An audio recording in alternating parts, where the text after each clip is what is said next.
This week, we welcome Fleming Shi, Chief Technology Officer at Barracuda, to discuss the untold stories of ransomware. In the leadership and communications section, attention CISOs, the board doesn't care about buzzwords. The best managers are leaders and vice versa. Firing your entire cybersecurity team? Are you sure? And more. Business Security Weekly starts now. This is Security Weekly, for security professionals, by security professionals.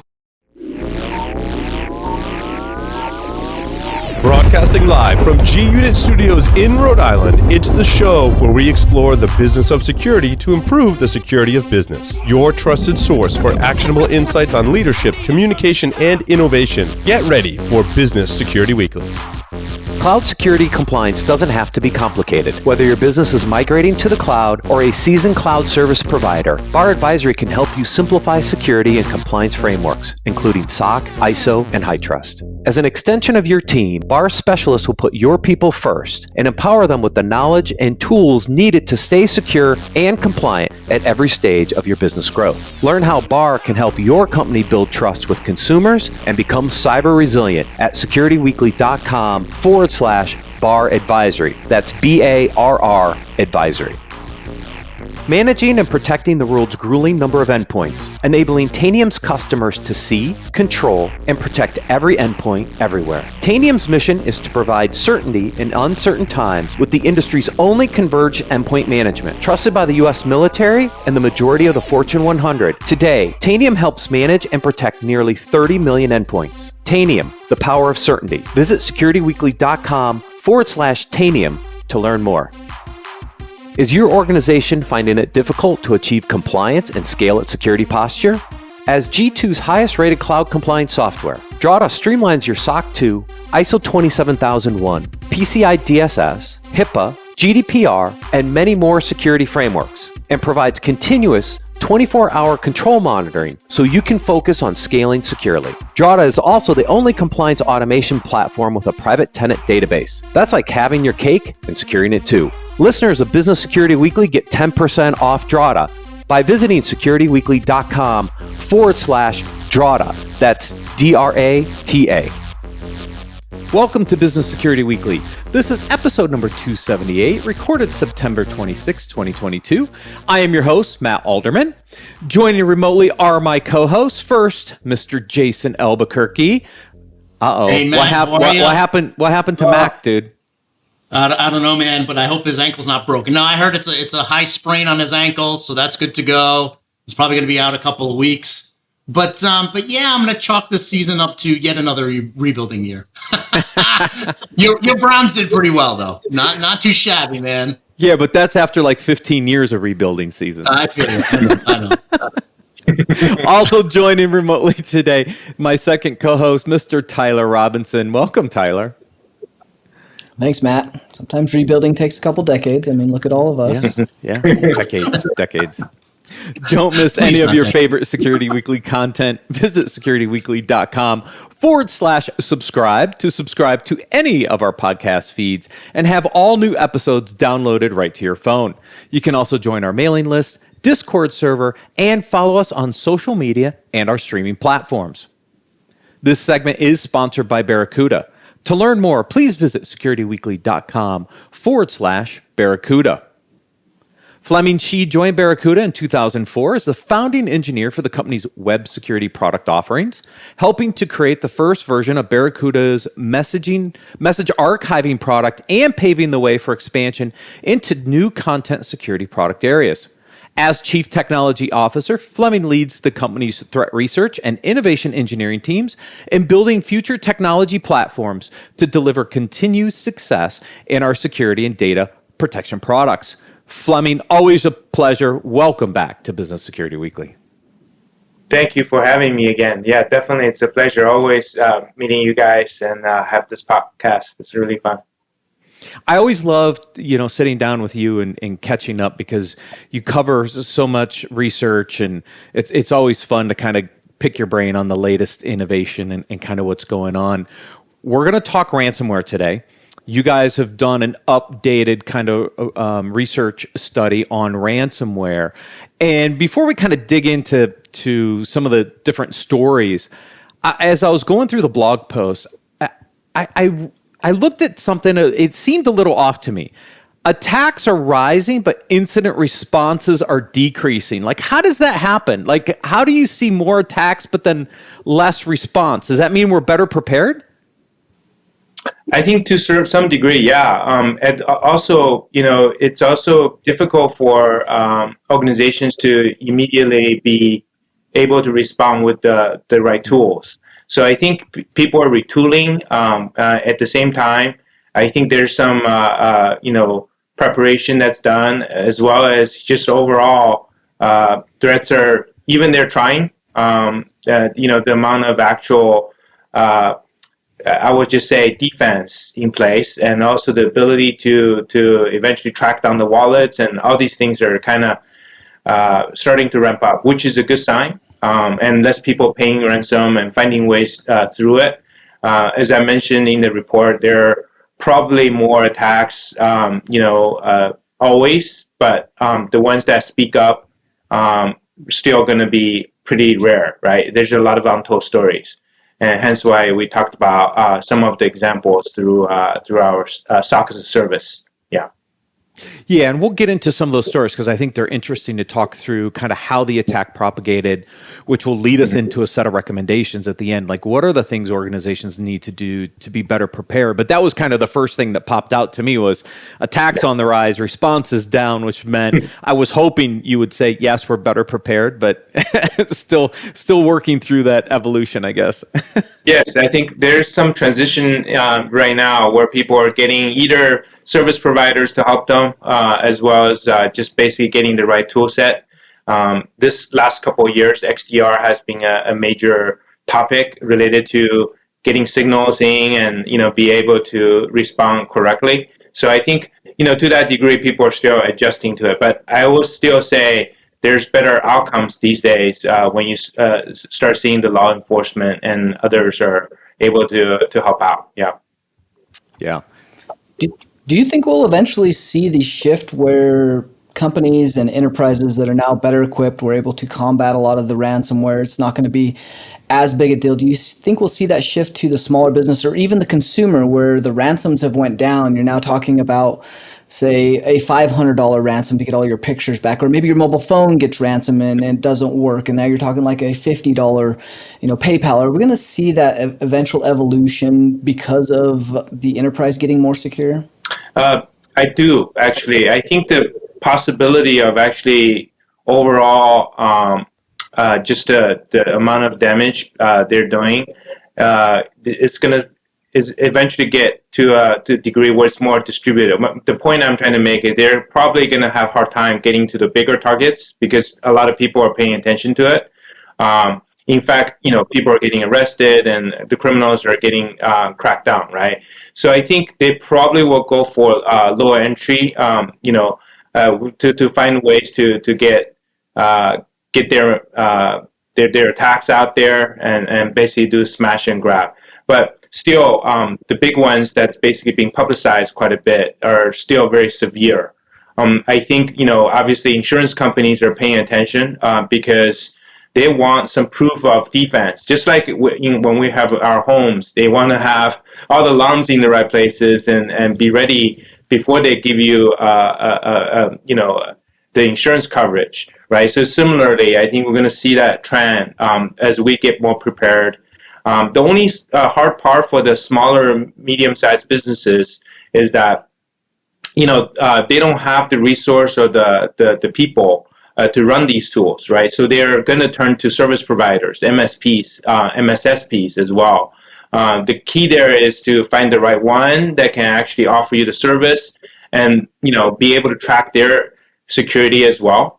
So those are, I think, the shifts that's happening in the market where eventually people will be better protected. But it's going to take a little bit of adjustment to it, yeah. I mean, Fleming, to Tyler's point, aren't the trends already going toward that way? I mean, if you look at who's being attacked now, it's the softer targets, right?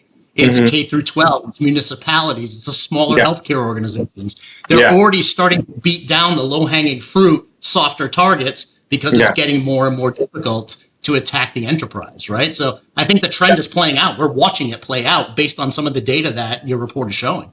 Yeah, exactly. And the other type of targets they go after is the big ones, at least, once in a while they go after like a critical infrastructure. The purpose is critical infrastructure usually have systems that may be long lasting, just like the days when we had robotics that run forever in manufacturing. Then when WannaCry and basically got into those robots. It's similarly, you're going to have systems that's been running. Most infrastructure upgrades are not as current as enterprises, right? Like, they're not up to speed in terms of making adjustments or changing the software. So they're going to go after those and hope to actually, get their payday. The difficult thing is, I think the government is paying a lot of attention to that, because critical infrastructure is no longer about the immediate victim. It's about impacting everybody. And if you don't have gas flowing, you're going to have a major problem, on the roadways and everything, everyone's life. So government and nation state, even at the top, they're agreeing, stay away from critical infrastructure. If you do attack, just watch out because you might get into a lot of trouble, right? So to that degree, the shift, like you said, is to softer targets. Still, probably, I would just say, not well equipped. Healthcare is one of them. And also logistics related, supply chain logistics.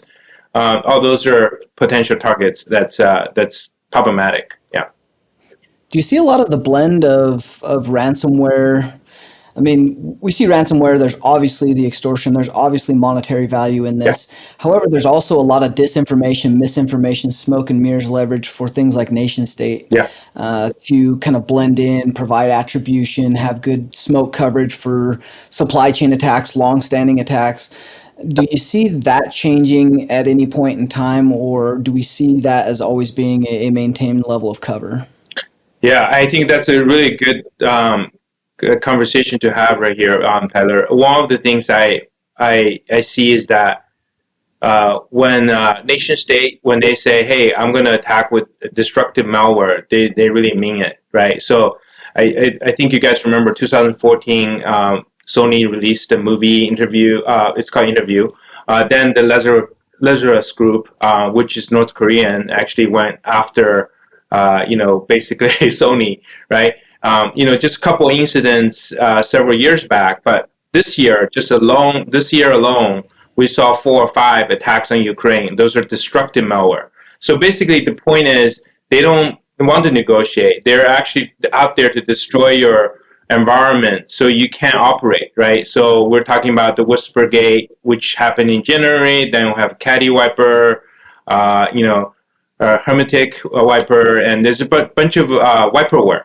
And the purpose of all that is basically you're not able to operate, or something becomes completely destructive in a scenario where you won't be able to come back fast enough, because most people they back up data. They're not paying attention to like critical systems, which you need to have either a ghost image that can run virtually or find a way to back up the entire system, right? Having a secondary operational plan. So I think because of that, some of that is actually pretty serious, because if you don't have the proper disaster recovery capabilities, you'll be kind of dark. There's no one to negotiate with, no one to get things back and running. The second thing you touched on, extortion, doxware, all those things are serious, because I think the bad guys or the criminals, they just say, okay, yeah, we can charge you for getting your file back, but what's more important is I can just skip all that. I'm going to go directly to disinformation, or release your customer data, go embarrass your brand, all those things, just because they have their hands on the data or proof of life, right? They can do that over and over, because most data is data. It could be useful. It could be 100% useful of the day they attack you, but a year later it could still be 70% useful, right? So to that degree, they can kind of operate their business on top of it and continue to figure out ways to kind of to screw up your business. Yeah. So do you think that is a useful mitigation for this? So we have insurance, cyber insurance, which is making huge fronts. They're able to push. It's one of the few areas that we can actually push companies to be more secure and make a difference very quickly. And it is helping with ransomware because they're losing money. Do you think the other side of that coin is being able to remove some of the monetary value around the data that is being exposed? Things like social security numbers, credit cards, all those things. If we expose those, come up with a better solution as a society, something that's digitally represented, cryptographically backed, those monetary values that they're leveraging against us, does that help with that battle? I think there's, to a certain extent, they do. Part of it is because we're so reliant in our day-to-day on some of the critical information we have. And stolen credentials, like in Equifax scenario 2017, it basically builds a farm. Now everyone knows your mother's maiden name or your first dog, or no, maybe it's not in Equifax, but at least your first car, maybe your where you lived, right? So if you think about that, they can use that as a social engineering pool of data. So in order to make that shift to basically, hey, you know what, let's figure out a decentralized way of tracking useful information or even data that affects our businesses, it will take time. Meantime, the lost credentials and credential theft is the number one target for the purpose of phishing. They're not out there. The old days, the ransomware or the malware will just deploy. You touch a file, link, boom, it installs a Trojan on your system and does bad things. Now they're always out to phish your credentials, so they can utilize that while you're not looking. Part of it is because we're relying on the sort of a directory service for identity. And most of us are using SaaS application now, and SaaS applications usually tied to your single sign-on, your trust, identity trust, and all that. So I think the explosion of that part of our adoption of SaaS opened up the space for them to say, hey, you know what? I don't need to go after your data in your system. I can go after your data of your customer in another system you're using. So to a certain extent, I call this out, right? Because I've been with Barracuda for so many years. I think the new perimeter is the SaaS applications. That's where you're dealing with authentication, authorization, and audit, and also, more importantly, data is there. So it's super critical to find a new way to have data, security and protection, as well as disaster recovery. Yeah. Are you still seeing trends? I know I've seen a lot with customers that we worked with, the continuation of double, triple extortion. They hit you with ransomware, then they come back for more. They say, listen, now I have your data, and they just keep hitting and coming back. Are we still seeing those trends of double, triple, quadruple, time they come back to the well? Yeah, in fact, absolutely. You got it right, Jason. They do come back. Part of it's, the mainstream is going to what we always talk about, right? MRR, ARR, right? People like revenue that's continuous, doesn't have to be upfront, one shot. It's the same thing with the bad guys. They're, you know what? I want to keep up my lifestyle, so I gotta do this ARR thing. So what they're doing is find the best quality data for them and hold them as proof of life. And from the proof of life perspective, they can actually go after you over and over and again, right? So, and unfortunately, it's a cycle. More breaches leads to more credential theft. More credential theft leads to more breaches. And if we don't get better somewhere in the cycle and break the cycle, it's really tough, situation. But hey, I think the insurance company, like Tyler said, it's doing a lot to actually prevent and make sure they qualify people. They don't just just pay up and wait for the next one, right? So I think those things are at the micro level. It's actually helping. It's slowly getting us to the right place, I think. Yeah, I'm going to be honest with you. Some of the telemetry in your report wasn't a surprise to us. I mean, on this show alone, we've been talking about cyber liability insurance starting to deny municipalities, deny K through 12, deny public higher ed of cyber liability insurance. Yeah. So I mean, this falls right in line with that. They're getting denied because they're soft targets, right? Because they're being targeted now. So it definitely wasn't a surprise. It's how do we get these public sector entities now to a place where they can be resilient, right? I mean, you talked about it. It's not just protecting the organization, but it's also having a disaster recovery plan, a business continuity plan, like an enterprise would. Yeah. So services don't go down. Exactly. So many utilities are run by municipalities. Water services, gas services, energy services are run by municipal governments. That it's critical infrastructure run by a local government, right? So you have to create that level of resiliency. And then now you throw on top of it what you talked about 10 minutes ago. The level of technical debt that these organizations have is incredible at this point. Yeah, they're running on 25-year-old systems. Yeah, you're super right, Jason. And honestly, I'm waiting for Biden's infrastructure plan to actually come to our local government and hopefully get a boost in protection. Another message I would like to speak on my behalf, at least my personal view, is there are a lot of healthcare and critical businesses. They're paying the ransom just to basically get a better court date because they say, hey, we did everything we can, right? Actually, personally, I really think it's better to not pay if you are able to. If you have to pay and just save lives, absolutely. But if you're just paying for the sake of a better court date or basically answer the check mark over there, I say that's wrong because I'd rather you get a lawsuit, you end up paying the victims instead of actually going out and pay the ransomware guys because they are just getting stronger and they're getting more resources. They're finding ways to pay. I think in one of my sessions I talked about how cheap it was, 4 cents to get a stolen credential, most of the time, 4 cents. And $400 to get a really skilled resource to help you penetrate networks. So, but they are getting those resources because they're getting the money. So, yes, let the lawsuit happen if you screwed up and pay the victims instead. That's my message.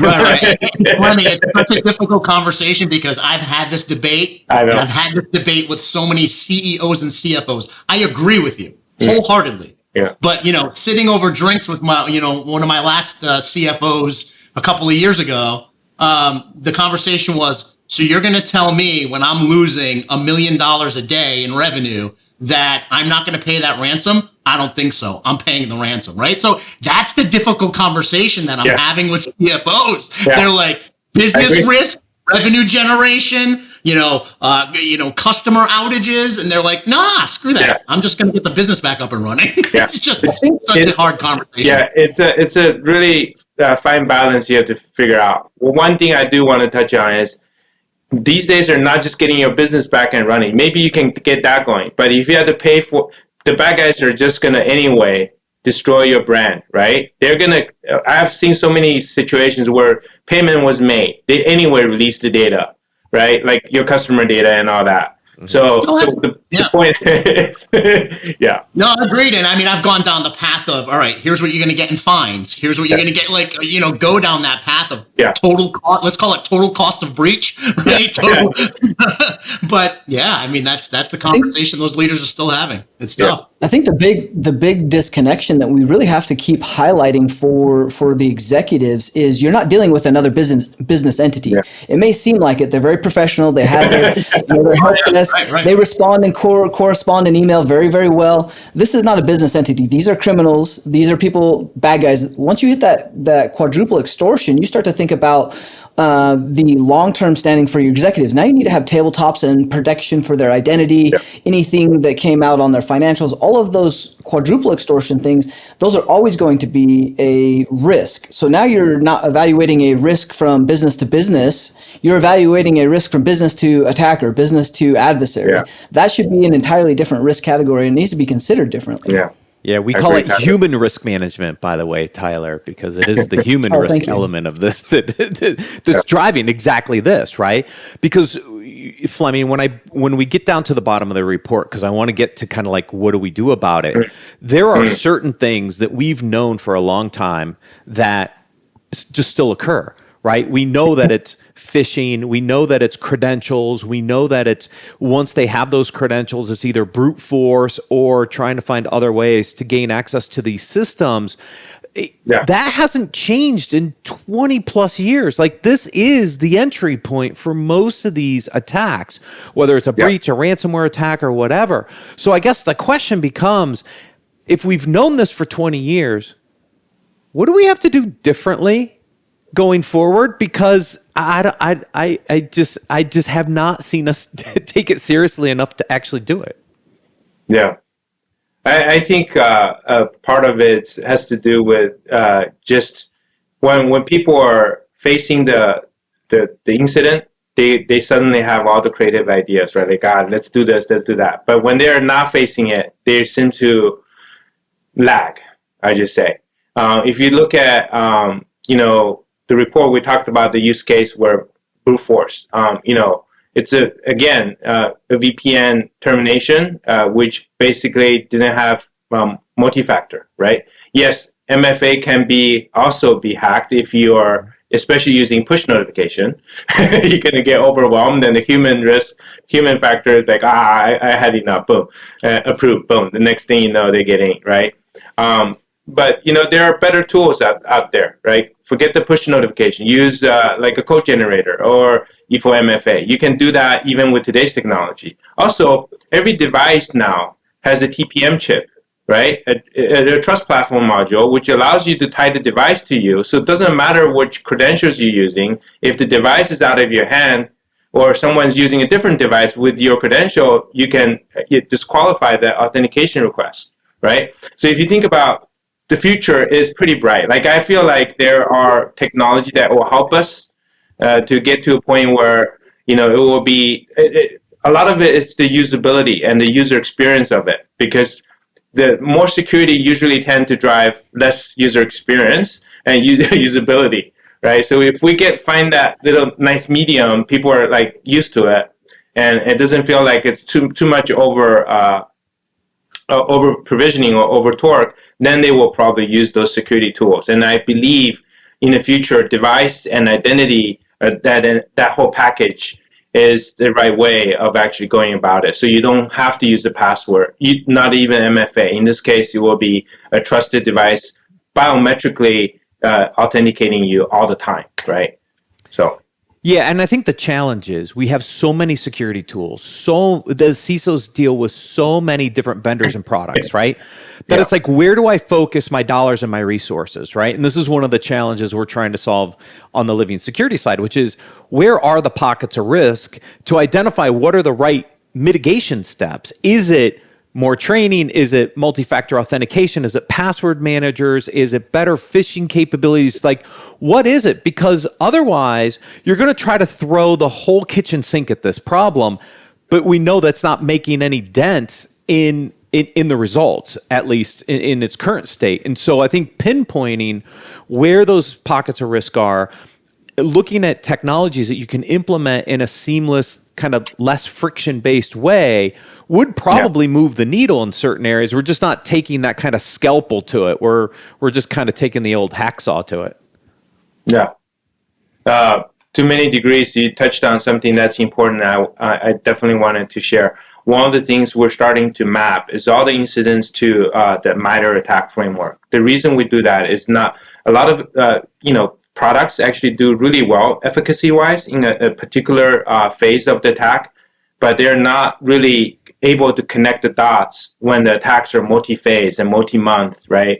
So if you look at MITRE, there's social engineering aspects of it, reconnaissance aspects of it, initial access. But if you can get the signal early and that signal can be utilized across a tool, in most cases is now we call it XDR, but most cases if you get the signal in place, it can correlate and identify this is a potential threat, even though it looks kind of benign, just phishing link. But generally, you want to be able to look at the entire thing breadth-wise on the MITRE ATT&CK framework. So that calls up for quite a bit of data processing, and you don't want to be sort of overwhelmed by alerts. But if you use the right tool, the tool will actually spit out tracks and identifying an even particular threat type, and you can take the action early, right? So I think, if you're looking for the right tool, start with analytics. What can you do with the signals from all these vendors you're getting from? If you don't have a signal processing capability, or maybe hire somebody who has, like MSP or MSSP with a SOC or XDR backend, then you can actually start adding more signals to it, right? I think that's the kind of the approach I would go with. Yeah, and I think that's important, right? Because if I don't find those early pockets, those signals, those risk elements, I can't be proactive. I'm always going to be on the reaction side. I'm always going to be right a boom instead of left a boom, which is the way we talk about it, right? I need the analytics. I need those signals and those risk patterns to be proactive, to try to prevent the actual breach from happening. But yeah, it's still a big challenge for CISOs and security teams out there. Very true, yeah. Fleming, always a pleasure. Thank you so much for joining us on Business Security Weekly. It's a pleasure to be here. Hopefully I didn't offend anyone by saying don't pay the ransom, but just think about that. Figure out the best way to not to pay, I would say. Yeah, but save lives do matter. I seen hospitals getting attacked, and do take care of lives first, for sure. Yeah. Absolutely. To learn how to protect yourself from ransomware, or to learn more about Barracuda, please visit securityweekly.com/Barracuda. We're going to take a quick break and then cover the leadership and communications articles for this week.